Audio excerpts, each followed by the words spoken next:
How a typical day looks like in your life right now as an economic advisor in the Prime Minister's Economic Advisory Council as well? I've spent about 22 years as a financial markets economist, so that I spent it on a trading floor for much of it. What's the most interesting project you're currently working on? Have you ever heard of something called IEPFA? This is basically where shares go to die when they're unclaimed. People, when they hear about being an advisor in the Economic Advisory Council, it's a very glorified job. But now that you say that, it's also kind of sometimes tedious and all, it gives a real perspective as well. Absolutely. Food price inflation is extremely high in India. What exactly do you mean by this, and what's the best way to tackle this? Spikiness. So you'll get this sudden onion price, tomato price, something will spike up. After a while, it may crash. Clearly, this is not a growing problem. We don't have a proper supply chain management. India has no homegrown Big Four consultancies. The Big Seven basically dominate this industry, which is somewhere between $250 to $300 billion globally. Supposing you want to do the Olympics in India, sports management, advertising, there's a whole bunch of skills they'll have to bring to the table. In India, there is no such firm. What are 2 or 3 policy changes in the Indian economy that you would want to happen? The single biggest thing we need to, at some point as a people, begin to push for is change in our legal system. Why do you say that doing UPSC or any of these courses is a waste of time? How many things are there with a 99.9% failure rate that you would recommend somebody to do? What are some examples of top 3 skills you think people should have so that it'll be easier for them to get a job? Look, video देखने से पहले मेरी एक request है आप सबसे। मैं YouTube analytics देख रहा था एंड वहाँ पर देखा कि 82.6% of my audience who is watching this content has not subscribe to the channel. अगर मैंने आपको थोड़ी सी वैल्यू प्रोवाइड की होगी एंड आपको अगर कंटेंट बहुत अच्छा लग रहा है, I request all of you to please hit the subscribe button so that we can bring you the best quality of guest and give you the maximum value possible. Thank you so much for subscribing to our channel and enjoy this entire episode of conversation with Kusal.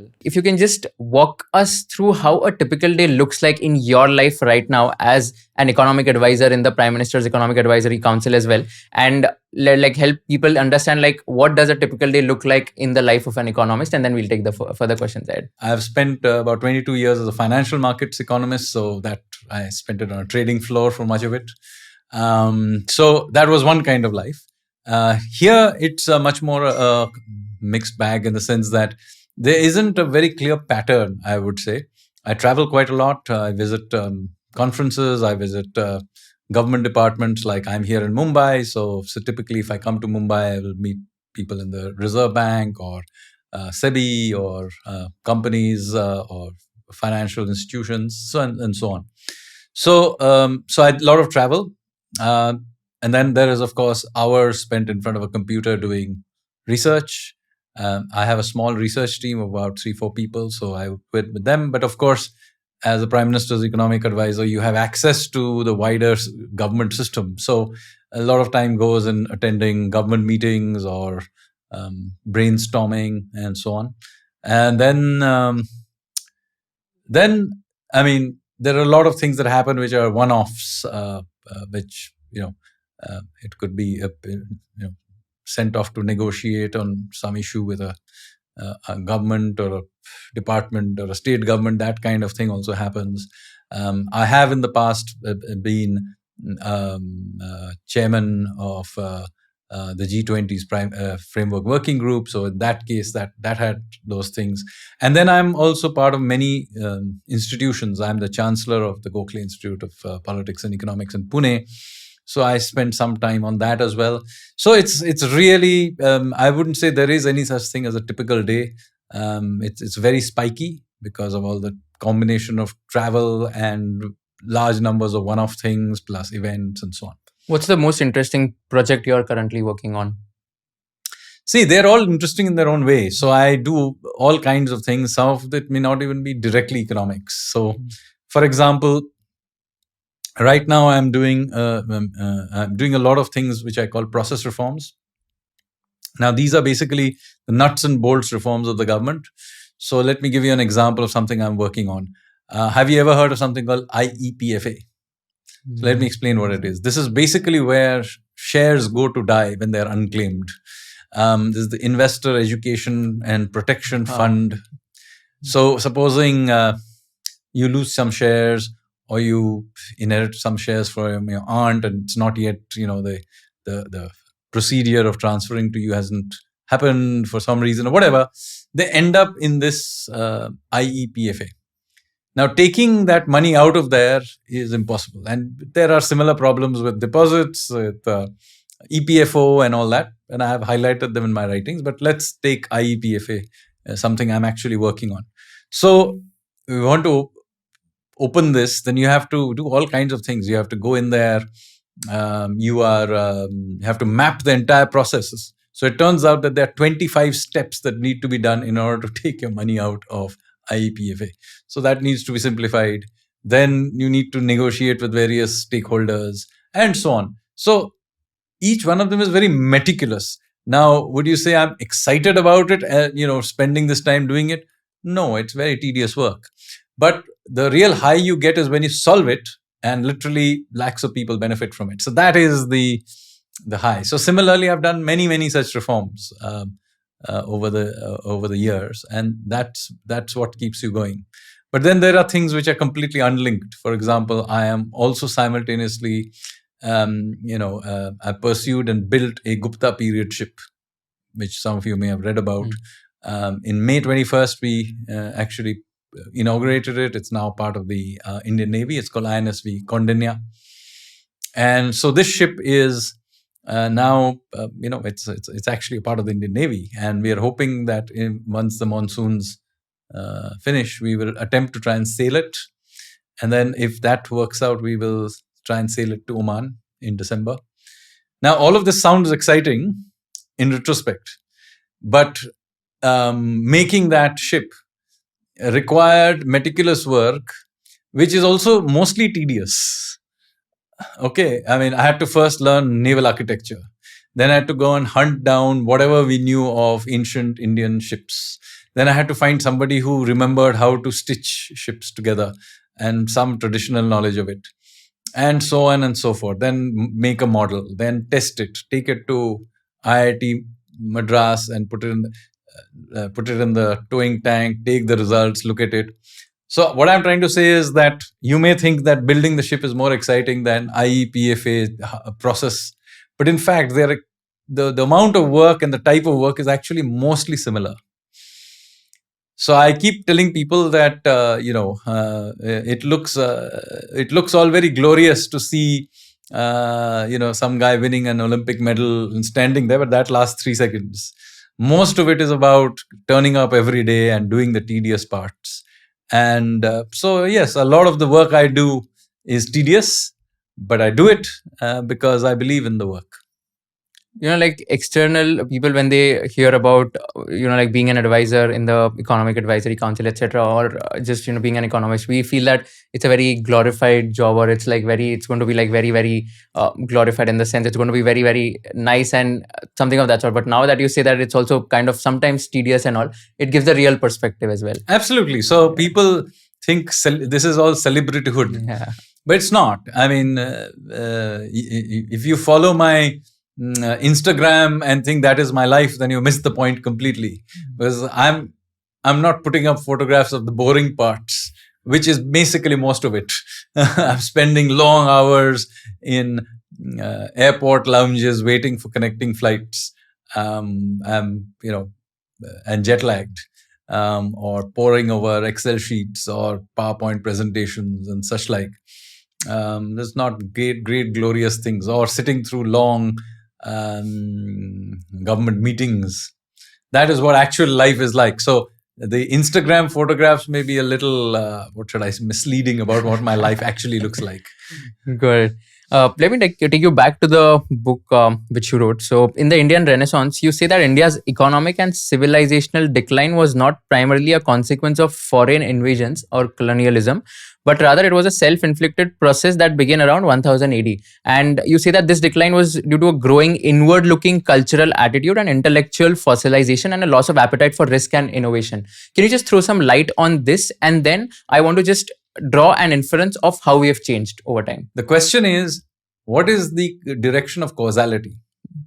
And I'm arguing, and we can debate this, that we were conquered because we basically lost that aggressive spirit.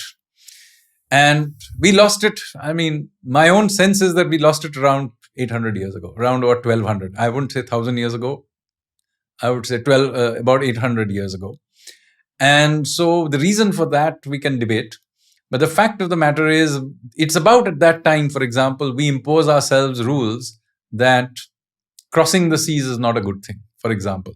Now, it's a very odd thing because we are, before that, one of the great maritime nations of history. I mean, going back thousands of years of exploration, crossing the seas, settling in other countries, exporting our culture, and so on. And then somehow, 800 years ago, around about 1200, we somehow come to the view that this is not a good thing. So I'm just arguing that maybe this loss of energy is what allowed others to conquer us. And it's not the case that others conquered us and then we lost our energy. So I'm just making that point. And in some ways, it's easier to make this point about somebody else rather than about yourself. So just look at how, say, Europe is today, right? There's this clear, palpable loss of energy, right? They are clearly being overrun by, this whole refugee system. Their demographics is in decline. Their economies are hugely indebted, and they are simply seem to be stuck. Okay, why? So there's a palpable loss of energy. So I would argue that this loss of energy is not happening because a large number of Syrian refugees have taken over Germany. It's the other way around. That because of the loss of energy, this takeover, this huge indebtedness, this fossilized bureaucracy that they are suddenly stuck with, nobody forced them. They didn't get defeated in some war before they ended up here.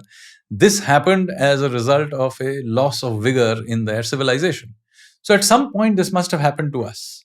And we can debate exactly when it was and why it happened. That's a long debate.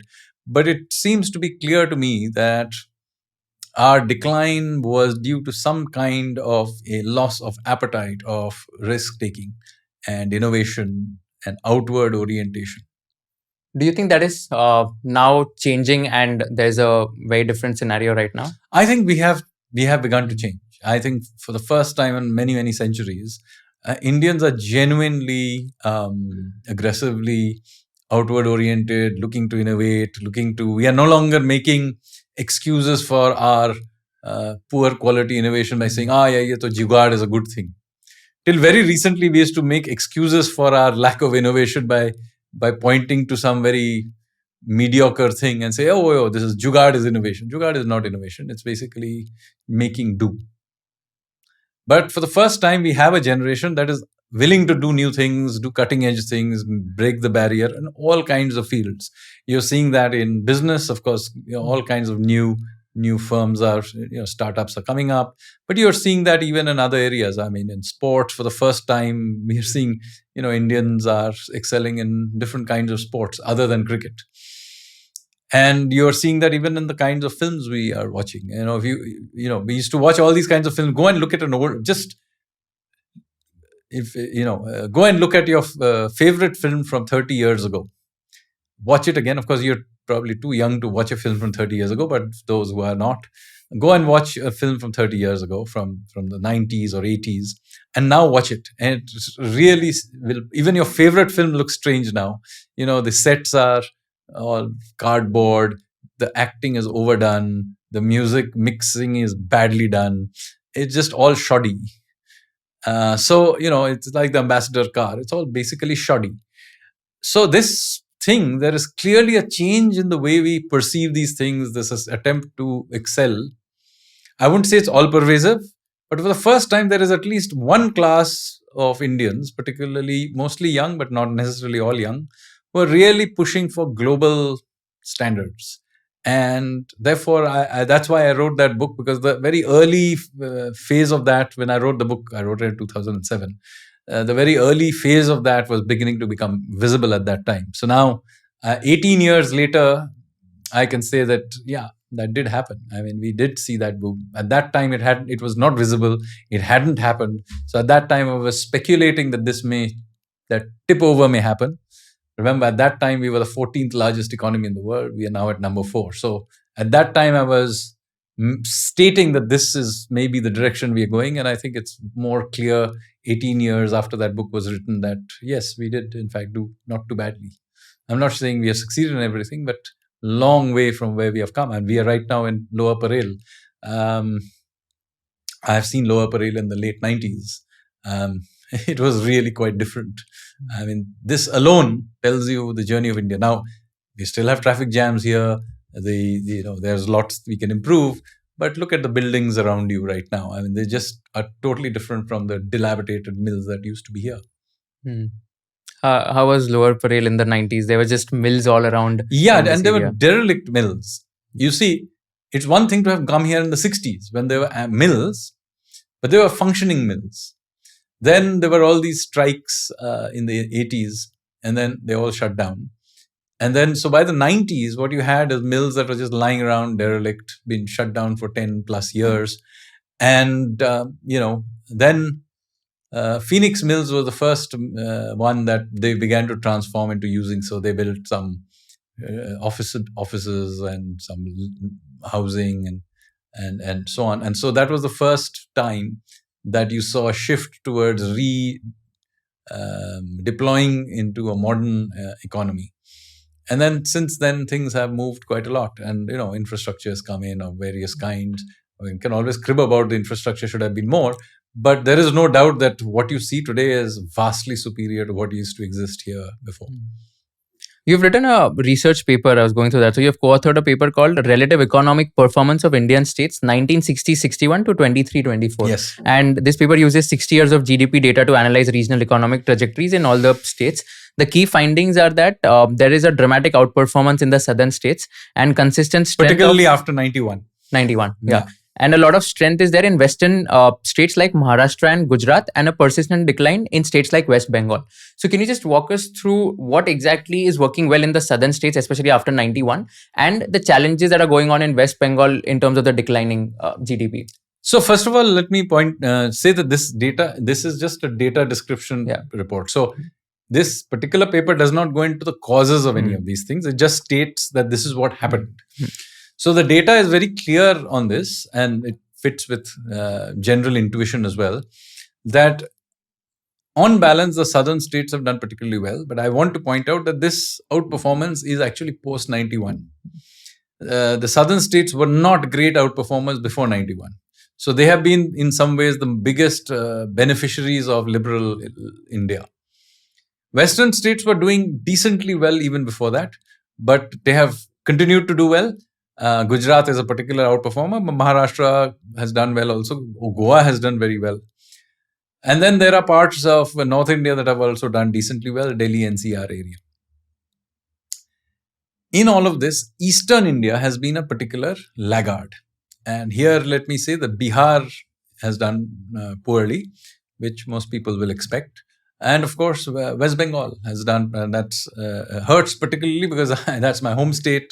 And but on the other hand, it doesn't surprise me or most people because I'm witness, like many people, of the decline of Kolkata. Kolkata was till the 70s one of the most important economic hubs of India.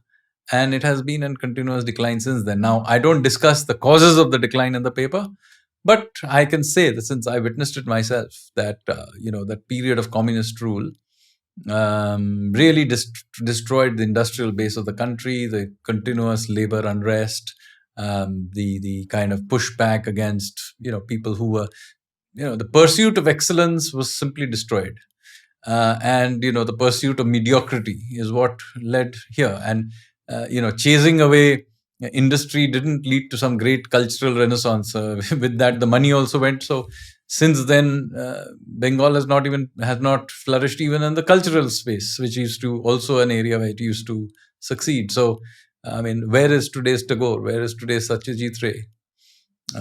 They aren't there. So what I'm trying to say is that with economic decline, you also saw cultural and social decline as well. And so that has been a pretty sad thing. But on the other hand, there are parts of India that have clearly done well. And in fact, now have to grapple with the problems of success. I mean, the traffic jams of Bangalore are the result of success.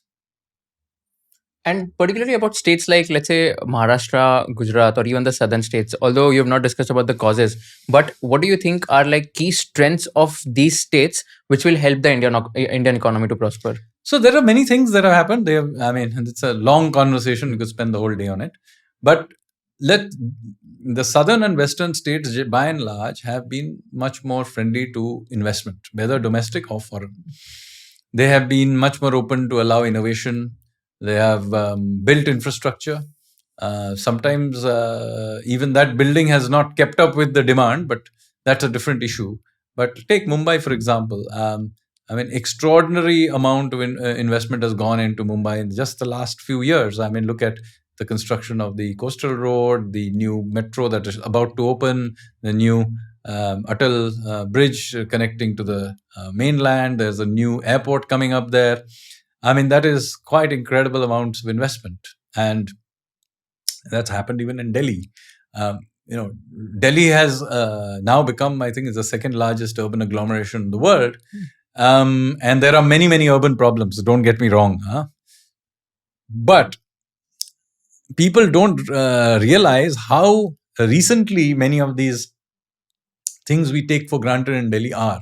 So, for example, the Delhi Metro, even Terminal 3, which many of us used to go back, these were basically built just about in time for the Commonwealth Games in 2010, right? So that is how recent all of this is.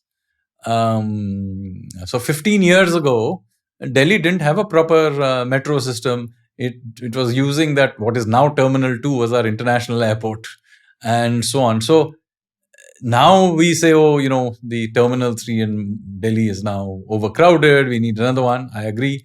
And hopefully the new airport in Jewar will come up.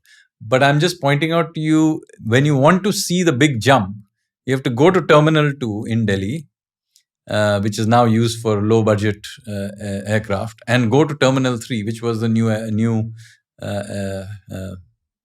terminal that came on stream in 2010. That was the jump we did. And now the 2010 thing, which we thought was cutting edge, etc., 15 years later, we are waiting for Jewar to open. That is the shift, not just in terms of infrastructure, but in our aspirations. Right.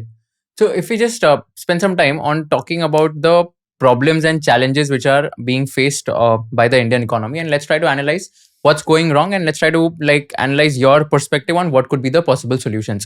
The first one, which you also mentioned, so the food price inflation is extremely high in India, and you've mentioned that it is less a problem of production and more a storage problem. So what exactly do you mean by this, and what's the best way to tackle this? So actually, the real problem with food prices in India is spikiness.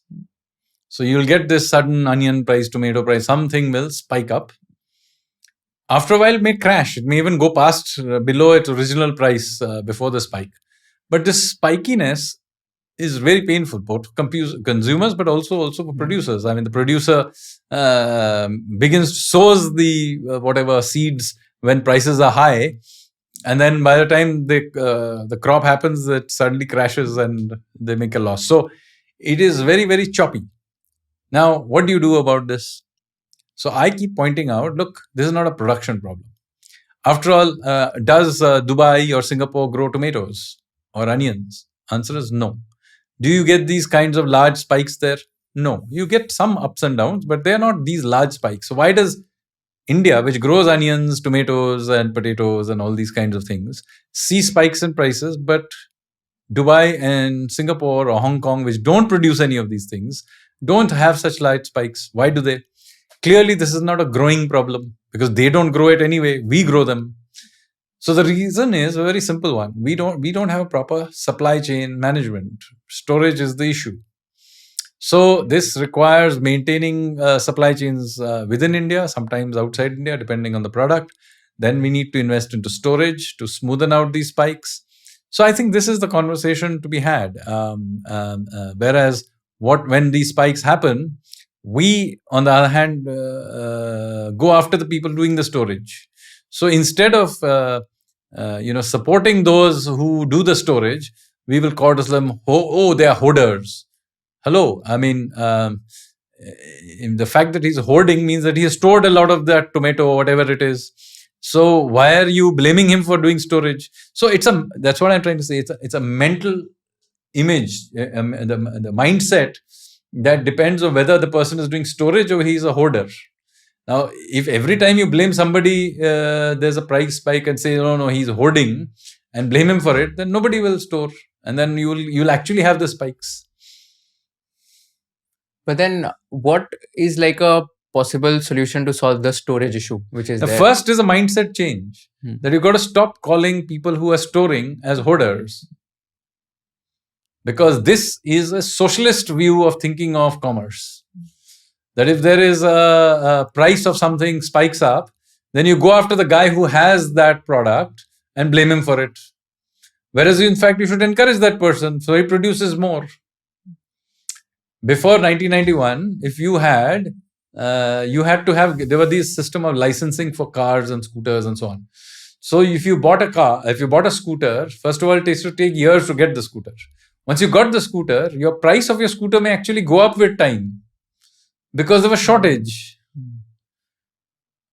You understand? So we have the same thinking process in agriculture. So we have liberalized all our economy with one sector which we haven't liberalized, which is the agriculture, specifically the food-related agriculture sector. And it is all done in the name of price stability and helping the farmer and so on. It's not doing so. Because until you smoothen these and create markets of various kinds and to smooth so that, and private storage and so on, this cannot be solved. And you have to be, even the export and import of products has to be made smooth so that when we have excess of something, it can go out. When we have deficit, it can come out. Every time there's a spike on something, cannot have, let's ban export of this, suddenly open it up. No, these are perishable goods, and the supply chains have to be given some respect. The next problem that I want to talk about is about the fact that you've pointed out that India has no homegrown big four consultancies. And I think you also wrote something about a similar topic today in the Indian Express, is what you were mentioning. So what exactly do you think is the single biggest shift required within the Indian professional services industry that will help us also to have domestic or homegrown multinational companies? So I'm talked about this is that, and here one clear thing I want to make sure that we're not talking about audit. Okay, we're talking about consulting. Now, in consulting, there are basically big seven. There's the big four with the audit firms, consulting arms, and the three Bain MBBs, McKinsey, BCG, MBB. Yeah. So let's call them big seven. Yeah. Now, the big seven basically dominate this industry, which is somewhere between $250 to $300 billion globally. If in India, it's about $5-6 billion. Now, why do they dominate it? Well, they dominate it because they are multidisciplinary firms which can give you a full offering of all kinds of products. So, supposing you want to do the Olympics in India, then who are you going to invite? You will need somebody who has got the following skills. They need some financial skill, they need advertising skill, they need architecture to build all the facilities, town planning, logistics, sports management, advertising. There's a whole bunch of skills they'll have to bring to the table. In India, there is no such firm. Partly because they're not allowed. And the reason they're not allowed, interestingly, is because the professional bodies that manage the individual components don't allow them. So the Bar Council of India will only allow you to create a lawyer's firm which is only made up of advocates. Similarly, the ICA will only allow you a chartered accountant. The actuary people will only allow actuaries. So now you'll get basically what is happening. In order to protect your little pond, you're not allowing anybody to sail the ocean, where the game is sailing the ocean. So what we end up with is these chota firms. And then there are all kinds of restrictions on them in terms of being able to advertise and create brands also. You are a chartered accountant, you'll be aware of this. Yeah. So we have a peculiar situation where you have great global brands, PwC, Deloitte, this, that, the other. But if I and you decide, Lodha and Sanyal, we want to create a thing to compete with McKinsey, we can't do it because I cannot build a brand. We're not allowed to create a logo. we are restricted by the rules of ICI. It says that you cannot have anything above font 14. You're aware of this, right? Yeah. This is crazy. Now, I understand why there are some restrictions. Now, you do not want, for example, a solicitation in the way you have advertisements on television in the US. Having trouble with your husband. Here is a divorce lawyer's phone number, or you have ambulance chasers and so on. We don't want that in India. Have restrictions on them. I'm fully okay with that. But that doesn't mean that you don't allow branding. Branding is different from advertising and solicitation. And we have to distinguish them, especially when we allow the foreign brands to operate in India using proxies of various kinds, or we have grandfathered them in some fashion. So basically, I routinely go to conferences where you will see all the big 7 brands behind me on the thing. Not a single Indian name, because the Indian names are not allowed. So we have shot ourselves in the foot. Now, this is ironical when anywhere in the world you'll go, Indians dominate the consulting business worldwide. You go anywhere, even the big 7 employ large numbers of Indians, not just in India, but abroad also. And yet there is no Indian big 7. So one is, of course, the protectionist attitude of our own professional bodies. But then there are other things also. I mean, the government contracts, for example, the way we tender them, the way the tendering is written is that it's impossible for an Indian company to start up. For example, we are trying for a 1 crore contract, say a government contract. You will discover it is only open to companies that have got 100 crore turnover. How many Indian companies 100 crore turnover? You see, you're simply blocked out of the system. And why do you need a 100 crore turnover to do a 1 crore business? Similarly, you don't allow portability of your track record. Let's say I work for one of the big 7. I have done some major projects of some sort. Now, if I decide to leave and set up my own startup in exactly the same area, my track record of having done it for so many 20 years, 30 years, let's say, will not be portable. Because the track record is given to the incumbent firm. So now this favors the incumbent firm forever. Now, this is strange when in every other field, we encourage the startup.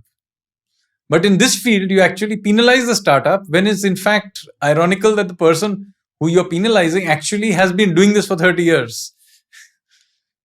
You see, so there are many issues in this field which I have written about, and let's see how we can resolve them. No, I think I agree with you here because talking about the CA firms, so it's a professional misconduct if you are also talking or just branding and advertising your firm's logo on any of the social media platforms or any of the websites. And there are norms on website also. It should be this font size, as you mentioned, and the logo and something like that should not mean as if you're the best firm. You're not even allowed to write, this is India's leading tax services firm or something of that sort, because it will give a sense that you are soliciting land, you are trying to solicit. So I think there are a lot of stringent laws, especially and by the way, the firms. big 7 simply bypass it, because they function in India through proxies. Whereas their branding is done outside India. Everybody knows who these large companies are. So they don't need Indian market to create brands. Those brands exist. It's Indian firms who cannot build a brand in their home market.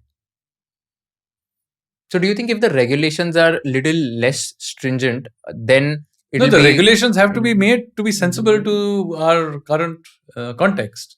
I mean, what's the point of having a free trade agreement with, say, the UK, and Indian firms cannot take advantage of it because they're simply not allowed to build a brand inside India? Whereas PwC, Deloitte, KPMG, all these British firms can function in India, we can't go there. Why? I think that's and it's not because blaming it on them. It's we who have restricted our brand building or creation of multidisciplinary firms. Right. Let's talk about the next issue. Now, this is again a critical one. So now there are people who say that India's biggest strength is the young population. The average age, 50% of the population is less than 25 years old. 28. sorry, yeah, my bad, 28 years old. I'm sorry. And this is like the entire demographic dividend concept which is there, like which is like the young population is going to be like a very big strength to the Indian economy. Now you've warned that India's fertility rate is falling and we are an aging society, challenging the entire demographic dividend narrative. So what is this contrast here, and how are I'm you not solving for challenging it this?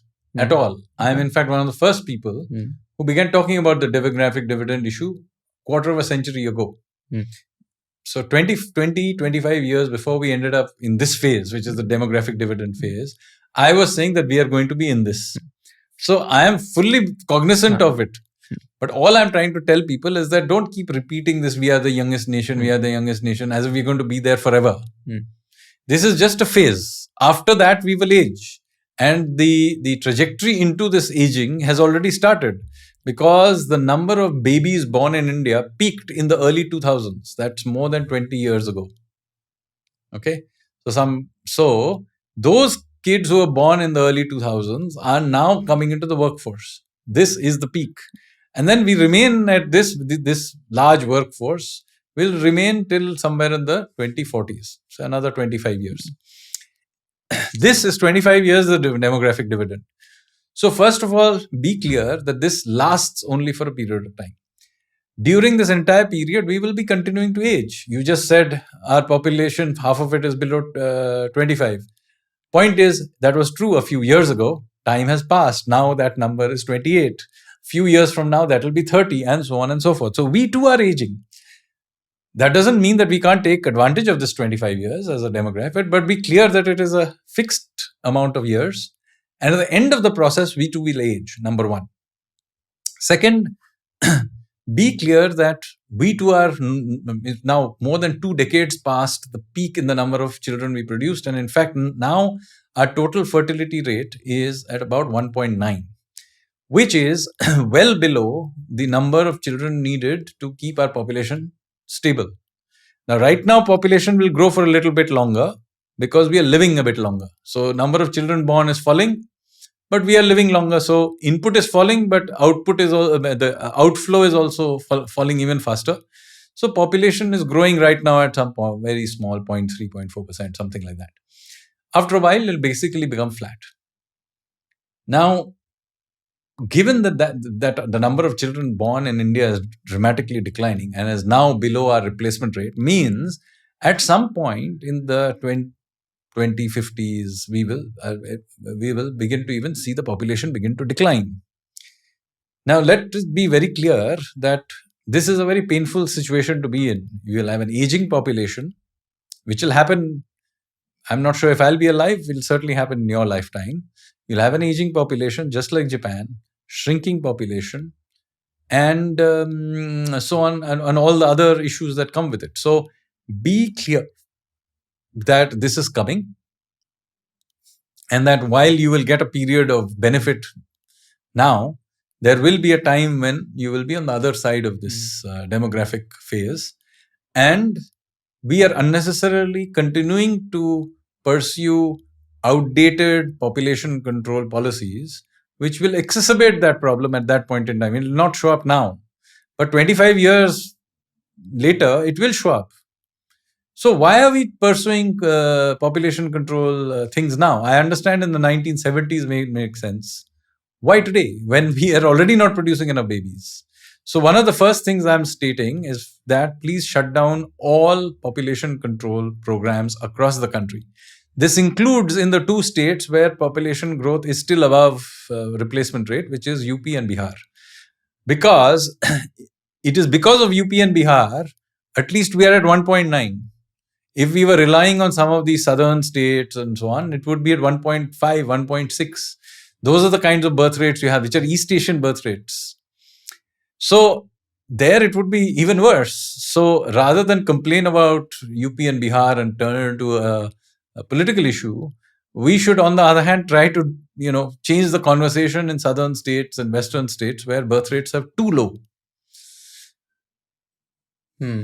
Yeah, that makes sense. And then in the entire concept of India being a young economy, so like as of now, lot of youth is there in India. So today it's true. Yeah, today it's true. But what I'm trying to ask is that so how many years do you see this to be true, and then how can India capitalize on that? So about 25 years, we Hmm. will be in the what I would call the demographic dividend phase. We are already into it, 2-3 years into it. We will be here for another 25 odd years till about 20, something like 2047 or somewhere thereabouts. Let's say 2050, just for a round number.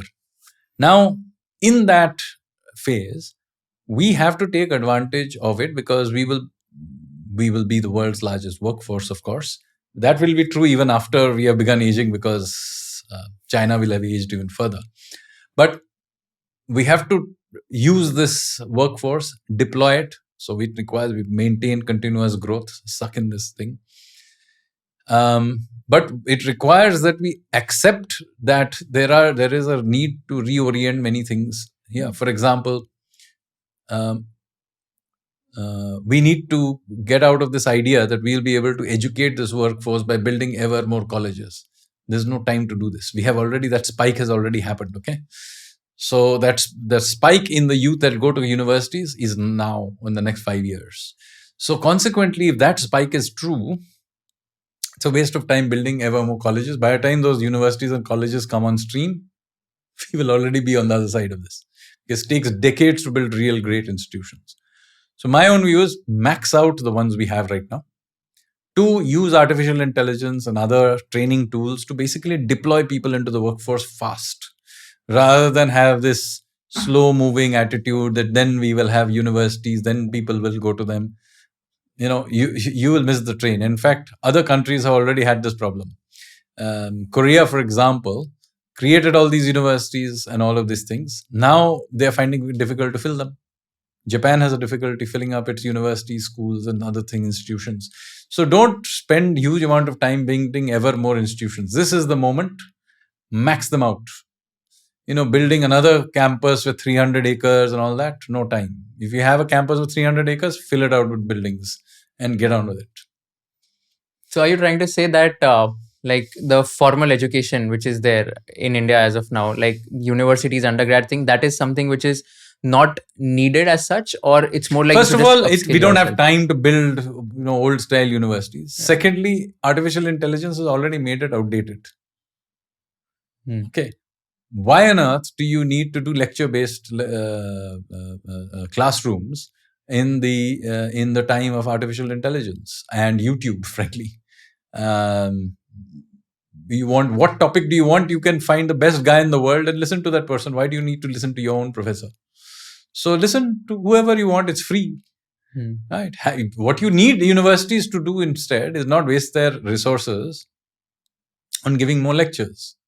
Whatever resources they have, they should orient towards testing, maybe towards group practical kind of stuff, maybe apprenticeships and research. But because you're not spending your resources, which is eating so much resources up, which is lecturing, it then means we can educate a lot more people. If there is somebody who can give a very good lecture on subject X, let that person give one good lecture on subject X and film it and put it on YouTube. And then artificial intelligence can actually take your papers and ask Q&A, do all kinds of things of your YouTube lecture, answer questions. Why do you need the large numbers of professors standing up, delivering the same lecture every year, answering the same questions to everybody? Do you think this will also help in order to solve the unemployment problem, which is always quite... So my own view is that so far growth is good enough to keep absorbing the new people that are coming in. A problem is there is some part of the population, and this is true actually interestingly for the large city educated population, as part of our educated population is not getting employed. And there are many reasons for this.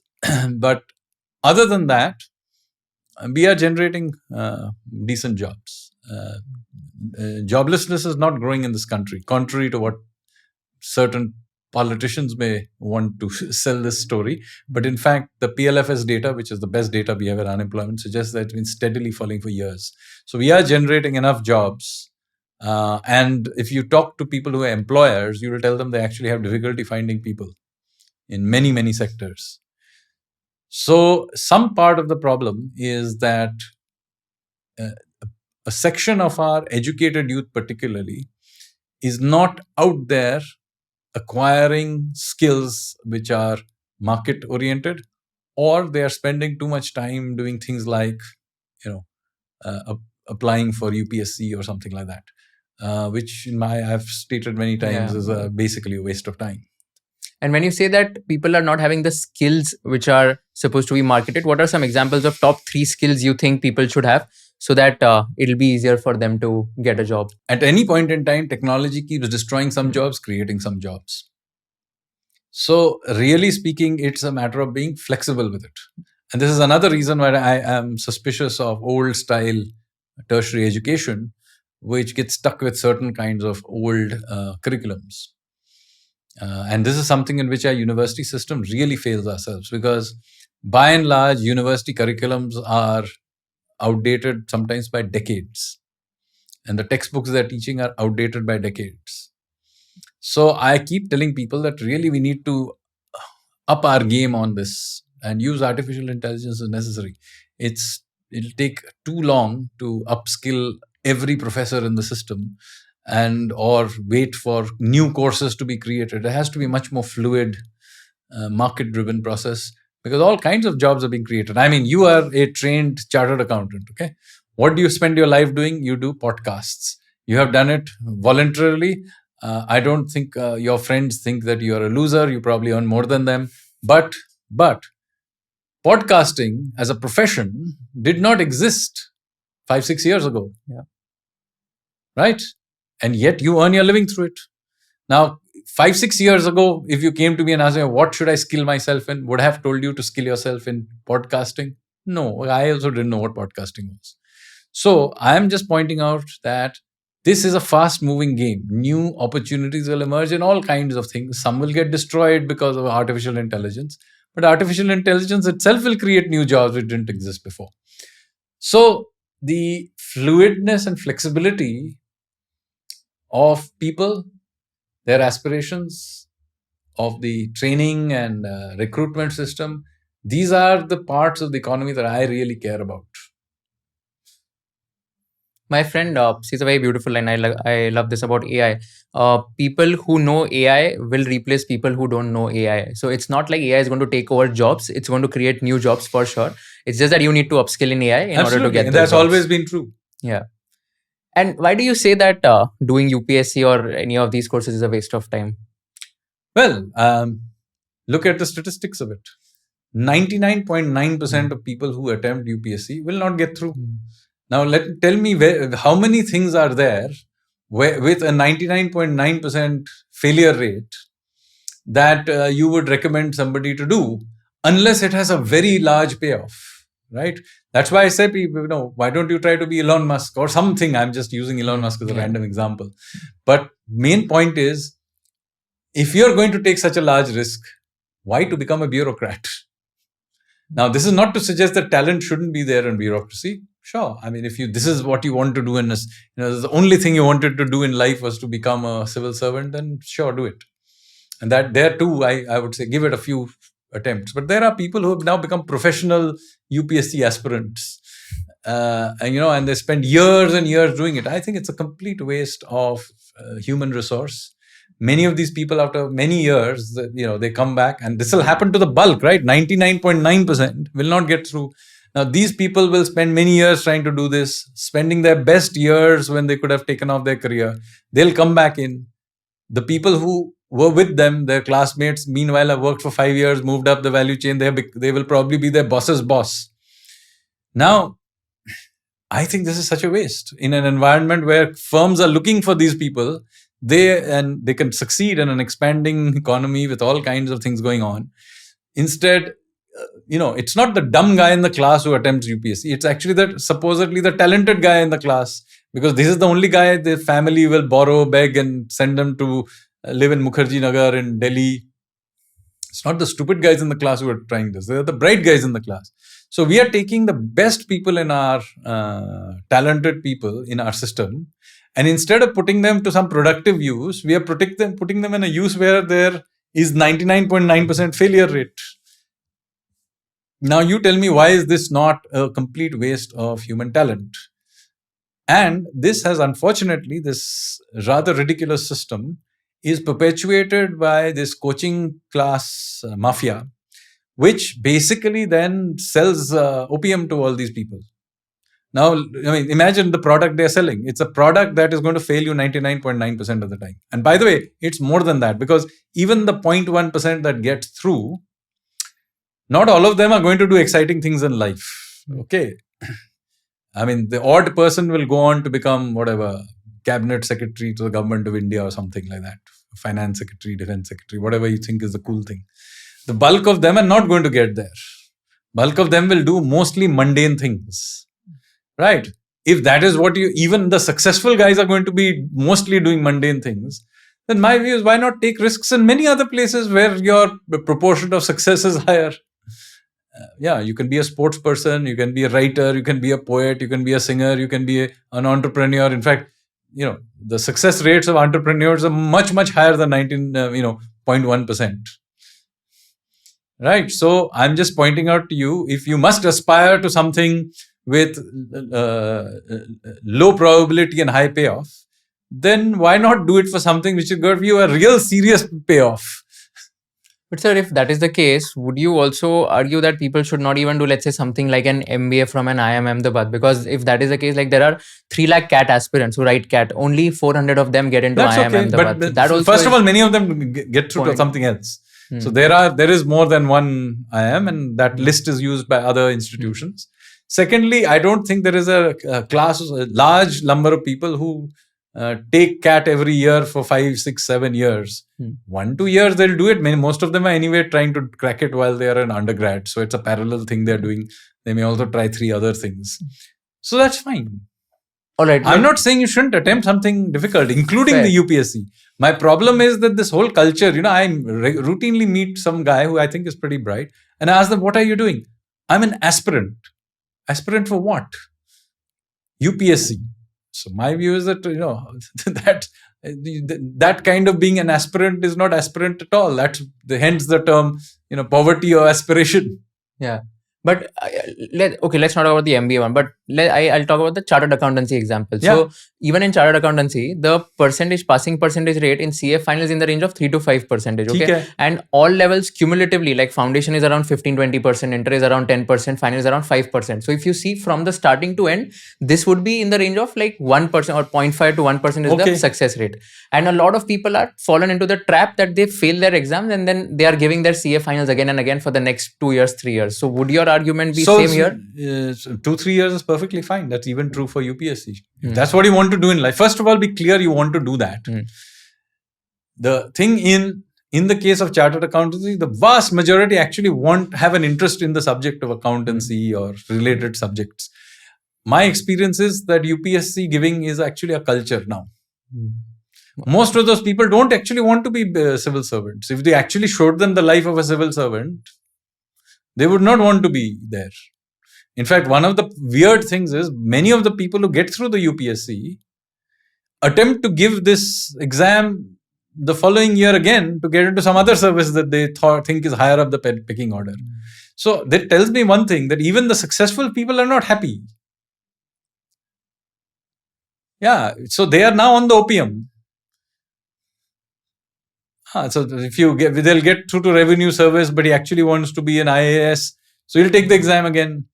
If you allowed him after getting into IAS to do something else, he would have done that too, because he doesn't actually want to be in any way. He is basically trying to climb the ladder and he's addicted to this exam taking.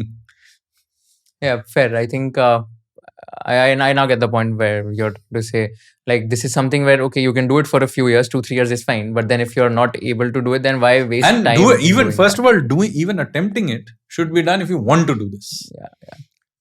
It's not because, generally, unthinkingly, you are like a lemming following the herd. Do it while you're maybe doing a master's. You also attempt this. Maybe you take an extra year off and do it again. It didn't work out. Carry on in life. And that too, only if you actually want to do this. Fair. Yeah, there aren't too many people who just turn up, relatively speaking, a chartered accountant and doesn't want to be a chartered accountant and hates accounts actually.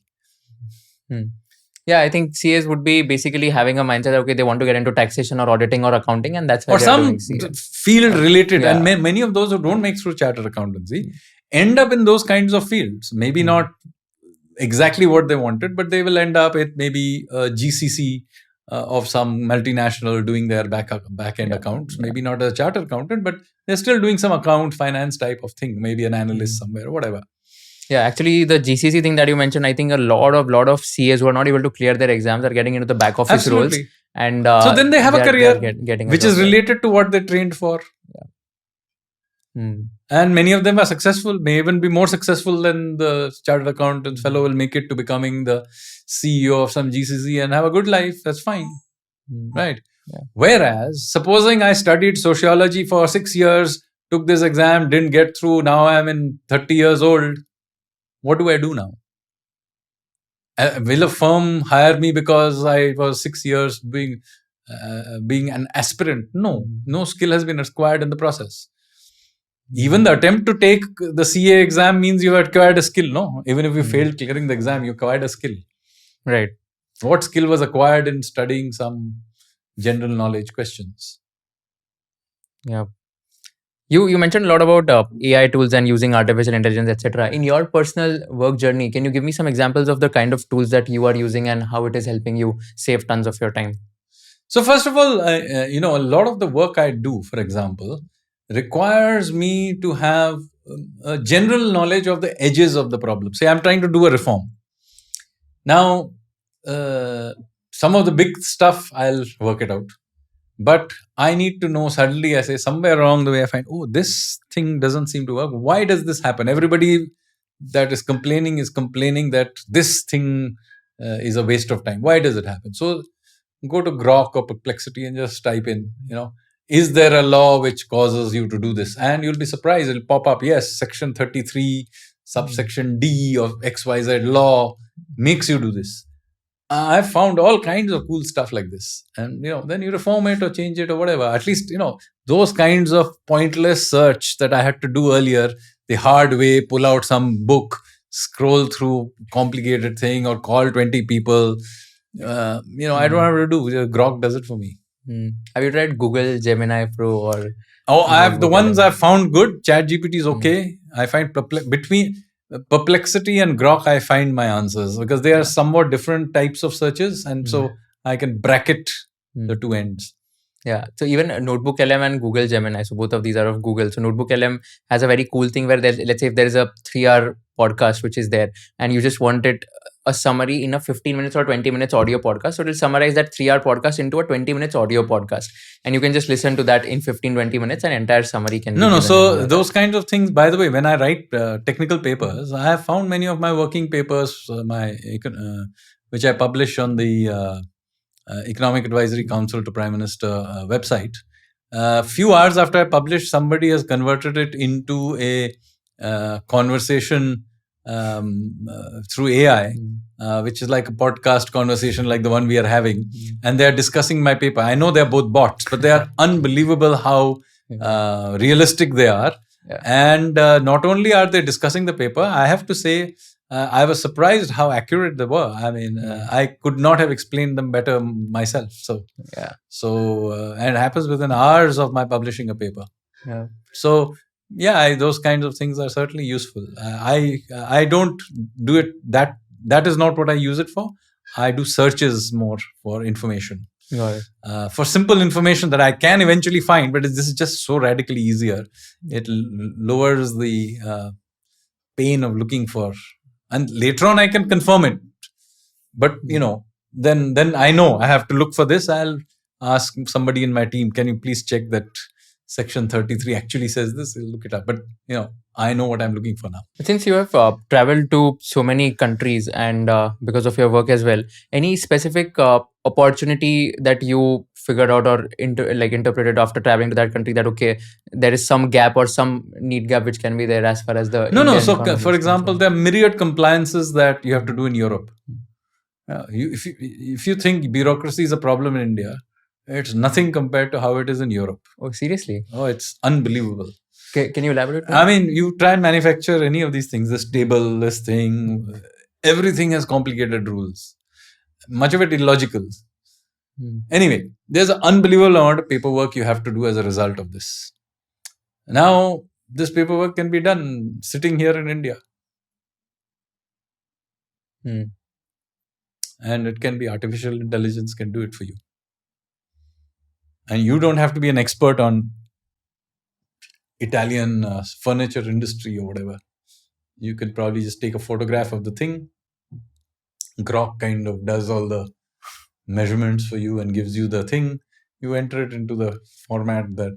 So all this high bureaucracy of Europe is actually an opportunity for India. In any case, we love filling forms. Hmm. Got it. And like in your entire travel journey, also you have traveled to like various countries. Any specific observations, key insights that Indian economy can learn from, let's say, the top countries like US or China? See, if you take any country in the world, in the end, success is driven by a culture of risk taking, of aspiration, of wanting to really be out there doing big things. For a very, very long time, we just didn't aspire for anything. And, so take, for example, after independence, till very, very recently when we built our new parliament, we did not build any public buildings of any consequence at all. So if you look at the iconic buildings of India, they're all built before independence. Yeah, Gateway of India, Taj Mahal, India Gate, Rashtrapati Bhavan, Hawa Mahal.